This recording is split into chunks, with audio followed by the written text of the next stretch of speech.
that NHIF is closer to its mandate, and it works and it assists Kenyans of all shades, and also to assist you in your universal health care as enshrined into our constitution. NHIF currently requires, it is in dire need of transformation because of the changing pattern and so many different diseases that are facing our workers everywhere, including cancer, which is so much prevalent in our republic.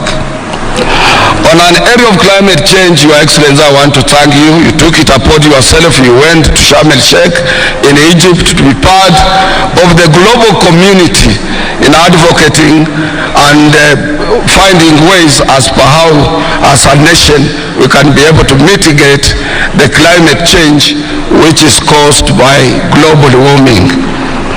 And you went further, Your Excellency, to make sure that as we had a 4-year drought, you had to seek for spiritual guidance when you invited church leaders, pastors, and other church, both Muslims and Christians, at State House to pray for what we are seeing now. It would have been with us right now here, but I promised you it can't rain until after your speech, because I come from an area of people who control rain in Western Kenya. Your Excellency, also last year in November, while addressing the ITUC Congress in Melbourne, Australia, I lauded your government for its initiative towards disability inclusion. At this juncture, Your Excellency, I would kindly request you to ensure that workers are represented on the governance board of the National Council for Persons with Disability, because disability is with us, and we must also champion the aspirations of the people living with disabilities so that they can be part and parcel of our working community. An area that Johnson Sakaja, our governor, touched on in an area of the security guys and the security companies we have. I want to say this, Your Excellency. As workers, we have written to you and remain grateful for your positive response towards ensuring that mechanization, the agricultural sector, and the outsourcing of labor are stopped. In every country, Your Excellency, the governments are concerned about their people, their working people. Kindly, Your Excellency, close your ears and don't listen to those who say outsourcing, if it is outlawed, will deal a major blow to the way of doing businesses. This is a total lie, because many countries have outlawed it because it amounts to indirect slavery. And the ILO, we have said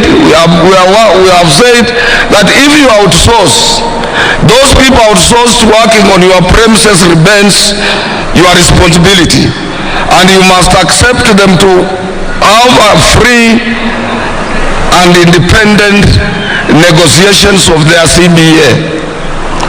Further, Your Excellency, outsourced labor does not feature anywhere in our revenue collection books, nor do they contribute to the NSSF and NHIF. Let your government take action, because most of these outsourced people are paid in cash.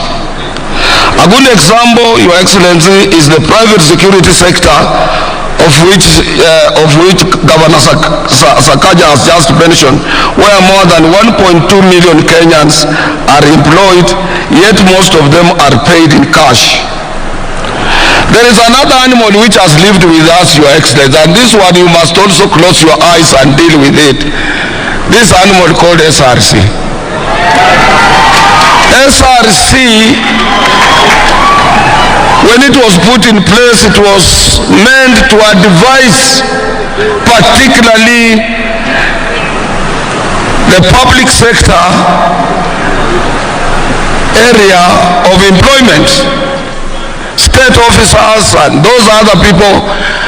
But what it has done, Your Excellency, and this negates the principles of the International Labour Organization ILO Convention number 87 and number 98, that they want to negotiate, they want to decide on CBAs. CBAs are freely negotiated between workers and employers on free, you see, on give and take basis. There should be no any barrier in between. And the former Atoli General Rigathi wrote to us assuring us that SRC, their role is advisory. It's not to enter into negotiations to bar the freely negotiated CBAs and so on. And we don't want to mention this. We love this country. Otherwise, we can take this matter to the ILO. But because we are part and parcel of this country, Your Excellency, and we know how you move. You are a swift worker. You move very fast. And I know you'll have to make some changes.